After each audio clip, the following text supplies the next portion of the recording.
Hello,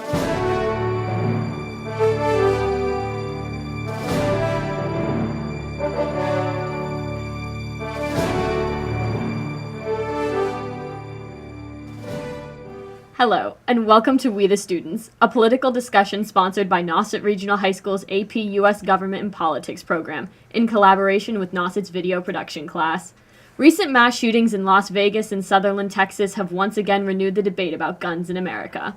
During the next 30 minutes, our panel of Nauset government students will discuss the issues of guns and gun control. More specifically, should military-style assault weapons be banned in the United States? And if so, does such a ban violate the Second Amendment to the Constitution? I'm your guest host, Elizabeth Check, a senior here at Nauset and a veteran of the AP government class. Just for the record, opinions expressed here belong to the panelists and are not the views of Nauset Regional High School or the Nauset Regional School District. At the bottom of your screen, you'll see a special email address for our panel today. Please feel free to email us your thoughts and suggestions about today's topic so we can continue this discussion in our government classroom. Now let's meet our panel. To my left, for a ban on military-style assault weapons, we have Leanne Kender, Kestrel Powers, and Liam O'Hara. On my right, we have against a ban against military-style assault weapons, Eli Sizer, Dory Carlson, and Connor McLeod. All right, let's go ahead and get started. Dory? Military assault weapons, instead of having them in control by criminals and the black market, they should be allowed to the public instead, so that way criminals won't have full control over these assault weapons. So, with these assault weapons, many mass shootings are used with them, and many individual incidents involving guns are used with them rather than just mass murder. And there's ways to get around, like, gun laws and like the background check. It's very easy for people that are like marked off by the government to not obtain guns to obtain guns either through private sellers or illegally. So I'm gonna have to disagree with that. So I have my gun license, my FID, through Massachusetts, and it was a process to getting it. And the one that I have doesn't even allow me to have the types of weapons that we're debating about. Just to get my grandfather's hunting shotgun, I had to do interviews with the police chief. I had to go through a long admissions process. It took me about a month and a half. I had to have people who vouched that I wasn't, somebody who shouldn't have a gun. And that's not even for what we're talking about. I think that the idea that it's very easy to buy a gun is just, in my personal experience, just isn't true. Well, state laws differ from federal laws, and the state of Massachusetts has pretty solid gun laws. So obviously it will be harder to obtain guns in our state, considering it's very liberal, than it would be in other places where mass shootings are more common. Yeah, but I mean, there are still federal regulations dictating gun ownership, and there's no way around that. We can debate state laws all you want, but my personal experience, it's really not that easy to just, it's not like you can just go and buy a gun, especially the kind of weapons we're talking about. These kinds of weapons we're talking about are military-style assault weapons. Can you define that? Many people will argue that it's just fully automatic weapons, which have been banned from the United States since 1986. Fully, it was 1934 in which some of them were banned. But then the gun industry themselves started selling their weapons, their semi-automatic weapons, as assault rifles and assault weapons to sell more guns because they do more damage. First of all, I'd like to say that there is really no clear definition for assault weapons. It's more of a made-up term, whereas automatic weapons, you hold the trigger and it fires round after round, versus semi-automatic, which is you fire one and then you put another in the chamber and fire it again.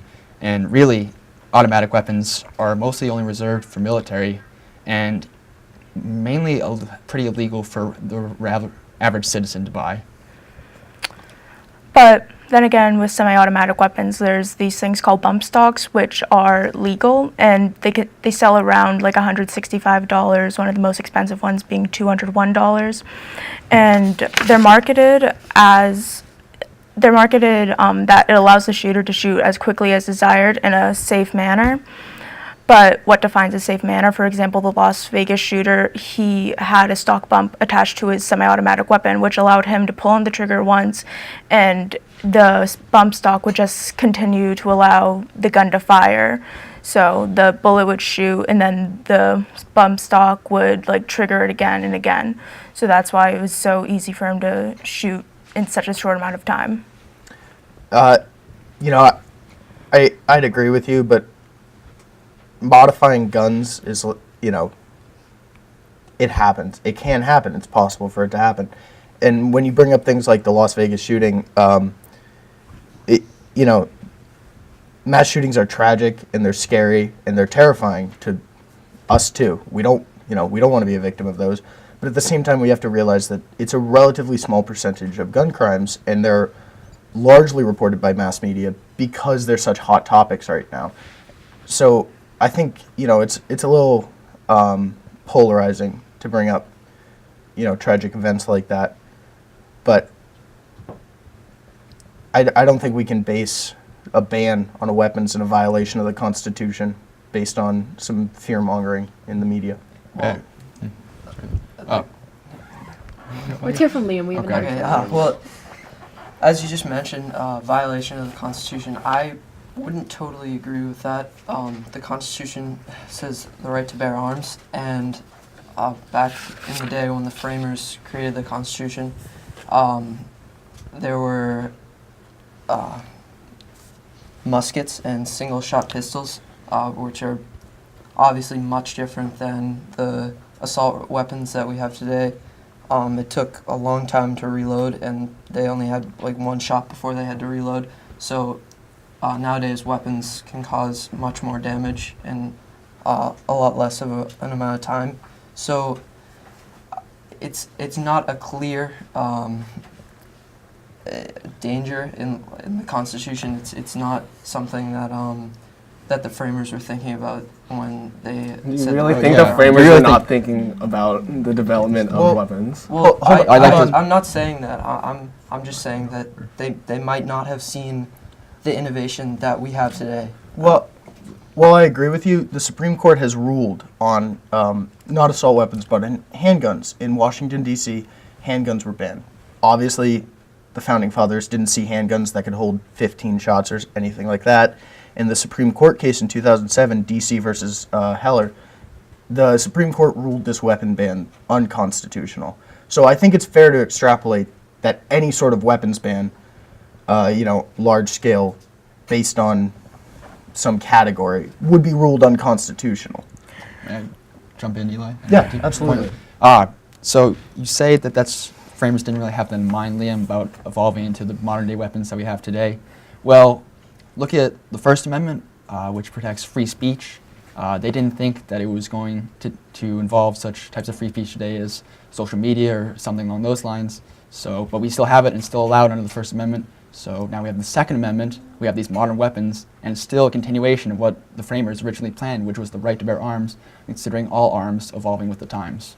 But the framers originally were using the Second Amendment as a effectiveness on their military, not towards how citizens were going to be using the guns in the future. Actually, they were using it to possibly protect against any type of tyranny that would ever arise. So they were I trying to wanna- protect the country and themselves, not the future of. They were trying to protect the future of the country, but they were not focused on how advanced the guns and all the types of weapons we have now would be. I agree. Yeah, I mean, I don't think they really had in mind like what we'd have today for weapons, but Well, I understand.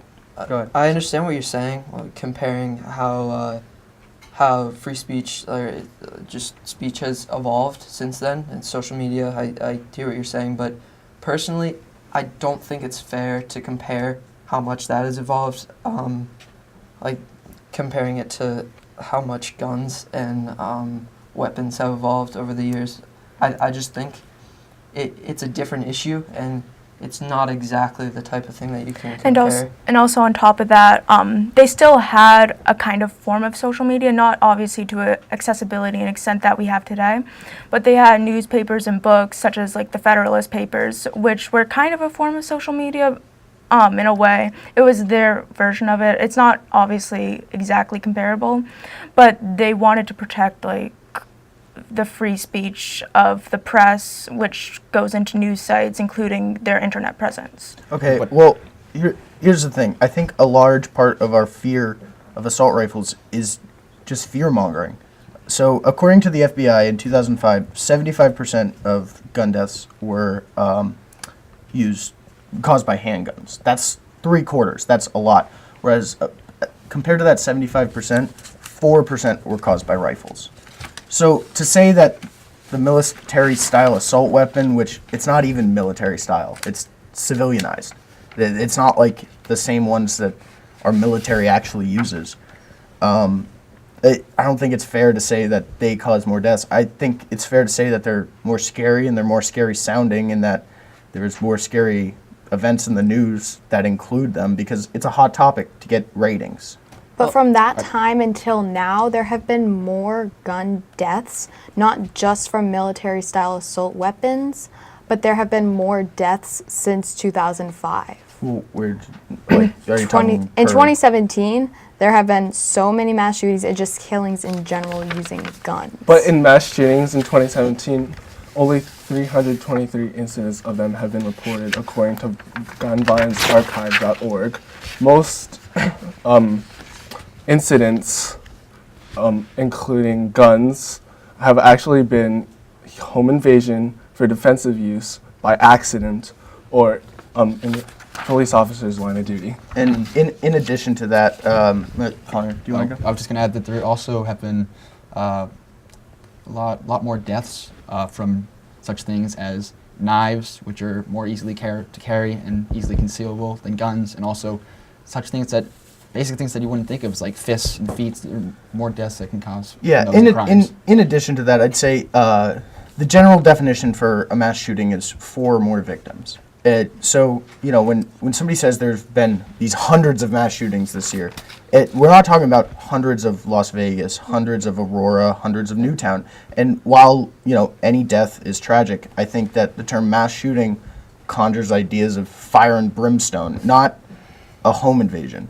I going back to what you said before, Eli, when you said that that you're sort of trying to normalize military-style assault weapons and comparing them to handguns, and like we understand that handguns have caused many more deaths than military-style assault weapons, but that's not the discussion. This discussion is banning military-style assault weapons because of how dangerous they are, and they don't just seem dangerous, they are dangerous because of how many rounds they can fire off in the amount of time. If you're saying, why don't we outlaw such things as guns, those types of, I know what you're saying about with semi-automatic and the different types of automatic, but if we're going to outlaw one or the other, then why shouldn't, like I said, we outlaw knives or something? Why shouldn't we? I have an answer to that. Eli. Why shouldn't we outlaw cars? Okay, cars are dangerous. Cars in have France, another- you can use cars as a weapon. So do ram guns. into Guns people. are fun to use. I shoot. yeah, Guns me can too. defend you. So should you outlaw vans? We understand that, but it's not like we're just gonna ban assault weapons and then it's just gonna go to handguns, and then it's gonna go to knives. We have outlawed weapons in the past. We've outlawed sawed-off shotguns, grenades, bombs, silencers from civilian use, and it hasn't spiraled out from that. It hasn't turned into You can't hunt something with a grenade. I know. Well, no, I'm not saying Do most that. people really have access to grenades too? Ordinary No, citizens? you don't. So I I'm thought- saying no. that it's been banned. Why? Because how they can people get access they to them? could have access to them if they weren't banned. Why do people have access to military-style assault weapons? Because Well, it's they're in the sold. Constitution. It isn't It's- Second it's- Amendment. it's not- Military-style It's right to bear assault arms. That includes weapons all are weapons. part of it. It's So- just right to so- bear so The right arms. to bear arms. Right, Okay, it's not right there. specific. I want to go The back framers wrote to it. 2 points. Well, So well, Eli, you collection. said that Collection? earlier you were Yes. saying that you couldn't obtain the weapons we're talking about today because of how strict the gun laws are in Massachusetts. You could probably obtain a handgun with your license, right? Nope. Then what type of guns can you obtain? I can obtain a low capacity long gun. that includes hunting rifles and shotguns because it's useful gun ownership. I took classes. I have the handbook. It was a long process. The class itself I had to sign up for it. It was hours in a classroom. And in the classroom learning didn't just apply to the kind of license that I hold. I learned how to make these assault weapons safe. So if we unloaded them, even though I'm not allowed to possess them, to say that, it's just. I have personal experience with this. Yeah, we understand that. We're not doubting that it took a long time to obtain your license, and you had to go through classes and all these safety courses. But back to what Kestrel said, your experience is much different from other people's experience. It's not the same all around the country. There are places where it's much easier to obtain weapons. I'd agree with that. And, that goes to states' rights, and that's a whole nother debate. I can't speak to... I have family in other states where it's much easier to get a firearm, and they, are very responsible with their firearms. And in addition, there's federal regulations barring some people from getting a firearm. If you've ever been committed to a mental institution, if you've been dishonorably discharged from the military, you're not allowed to have a weapon.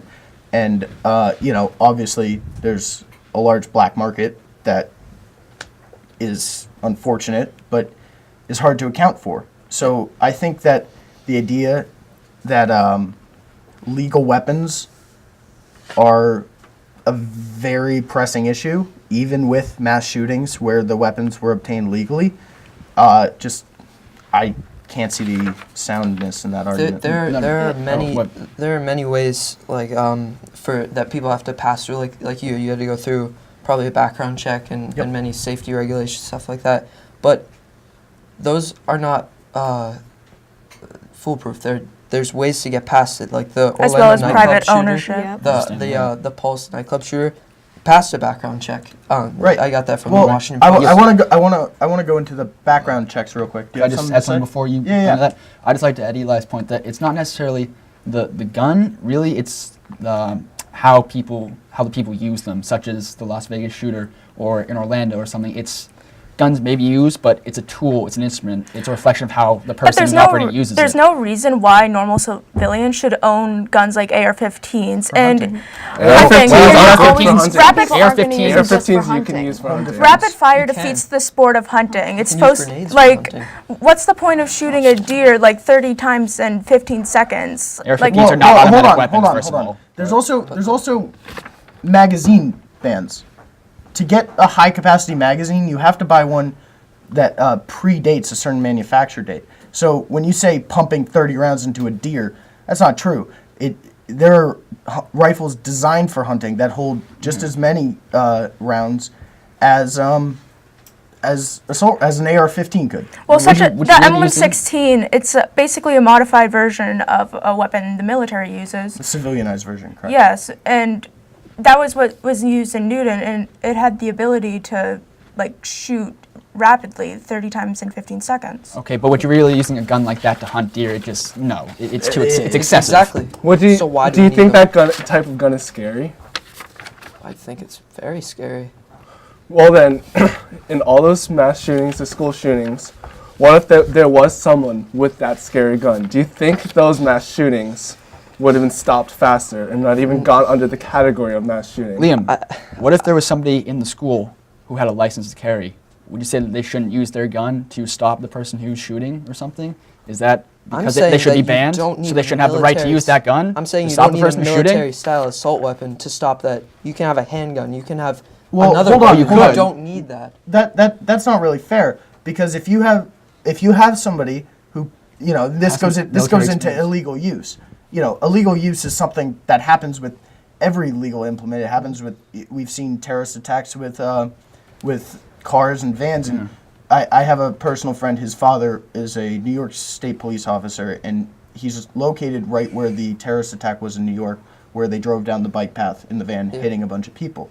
And so, we're not talking about background checks to rent a car. We're not talking about that stuff. And I think it just has a lot to do with fear-mongering. You know, it's okay to be scared, and we should be scared. And I'm not saying that everybody should get a gun. I'm saying that, you know, a blanket ban just won't work. It'll just. What take about the away. 1994 federal assault weapon gun ban? That expired. expired in 2004. But every time there was a court case trying to oppose it and get rid of it, the Supreme Court ruled the ban to be lawful, and then. Yeah, but in addition to that, the University of Pennsylvania found that study to not really impact gun violence in terms of crime. In fact, in California, what was going on, they found that even with the ban, there was an increase in the murder rate, and even when they enforced the ban, they found that the murder rate still maintained an average of around a 12% increase, higher than actually the national average for murders at the time. But it's probably true, but there's many different cases where there's been bans and many different results. If you look at Australia, there's a ban there, and the crime rate has gone down. Okay, but here's the thing: we've tried that, and an Ivy League college said that you know, it had no clear impact on gun violence, and that law was designed specifically to curb mass shootings. And since it's expired with, you know, it expired with a clause that was in it at the time. It wasn't struck down. It was a sunset clause. And Congress felt, you know, why would we renew this ban when it's not really doing anything but infringing on the rights of the people?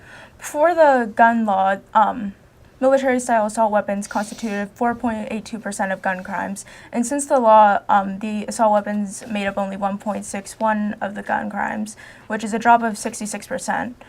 And the data showed Where'd you get this? The impact of the 1994 Federal Assault Weapon Act, Brady's Center to Prevent Gun Violence, data analysis by Crime Gun Solution, LLC. And after the gun law was enacted, there was a steady year-by-year ban, or a year-by-year decline in the percentage of assault weapons traced, suggesting that the longer this statute has been in effect, the less available these guns have become for criminal misuse. Okay, well, I'd like to talk about that source, the Brady Law Center. That goes back to the Brady ban, and I believe it was Ronald Reagan's vice president who was critically wounded during his Ronald Reagan's assassination attempt, and he's become an activist for, you know, less guns and stuff. So, like, you know, to say that center is working completely objectively, I can't really say that's true. Eli, I'd just like to go back quickly to your point about fear-mongering as well. Yep. About how there are people who say they want to ban automatic weapons and assault weapons. Basically, they want to ban them because it's the idea of scary guns versus scary-looking guns. Yep. People just assume that, oh, this is a danger based upon its appearance, but you can't judge by appearance. It, like I said, depends on how they're used, how their laws are instituted, and really, there are people who they don't really understand that you can't just walk into a gun store and buy a military assault weapon. That's reserved for certain people, like the military. People in the military.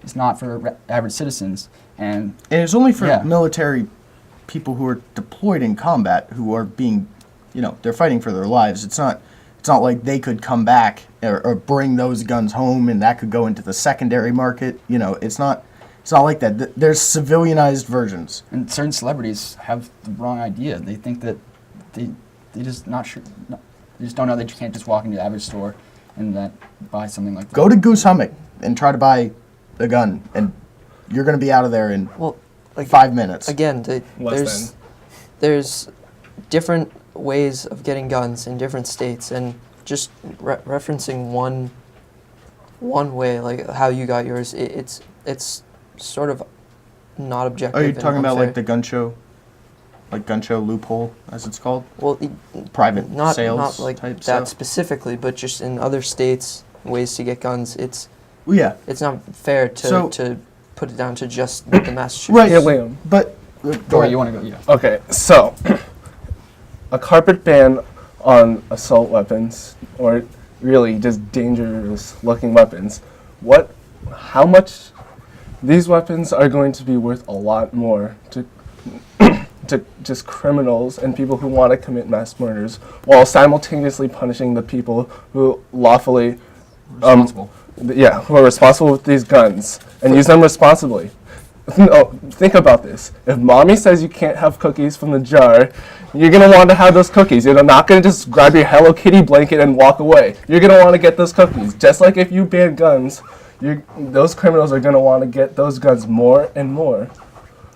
Well, they're Find only the going to way. be able to That's a- get that's them a from nice comparison. illegal dealers, and they're going to be able to get them from private people. They're not through the federal government that they're able Right. to Okay, sell so the they're guns. breaking the law. Hold on, The way that criminals get these guns, it's legal sometimes too. Yeah, It's not like legal. they're getting it. The secondary it's not market like- is a completely legal thing. It's not like we're taking away all the guns from people who legally have them, and then the rest of the guns are just for criminals. And I disagree. During Hurricane Katrina, the National Guard and officials rounded up legally possessed firearms, and the federal government had to step in and pass legislation barring that. And that's tyranny.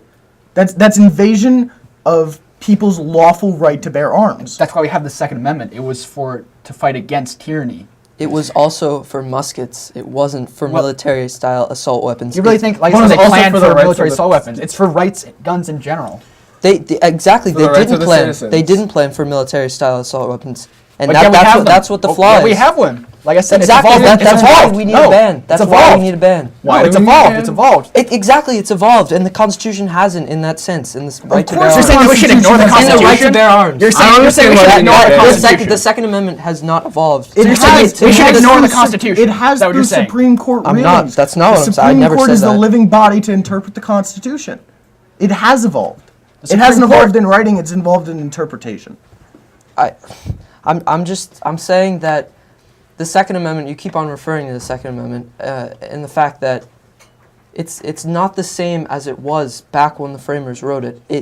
The Second Amendment has not evolved to meet the firepower of these guns. It's not the same thing. Leah, may I say something? So Sure.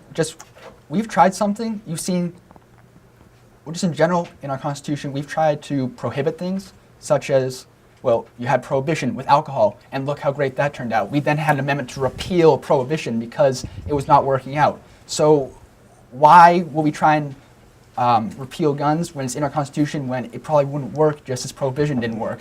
Again, you're All right. making these comparisons. Okay, but It's in our alcohol. It's our history. I'm not saying It's our it's history. not. We should refer to it. Alcohol is not the same as military style. Unfortunately, assault we're weapons. just about out of time, so we're going to have to hold our discussion there. Again, we invite you, our viewers, to email us your thoughts and suggestions about today's topic so we can continue this discussion in our government classroom. We thank Nauset High School's television production class and Lower Cape TV for making this valuable experience possible for all of us. That concludes another segment of We the Students, a political discussion sponsored by Nauset Regional High School's AP US Government and Politics program. I'm Elizabeth Check. Thanks for watching.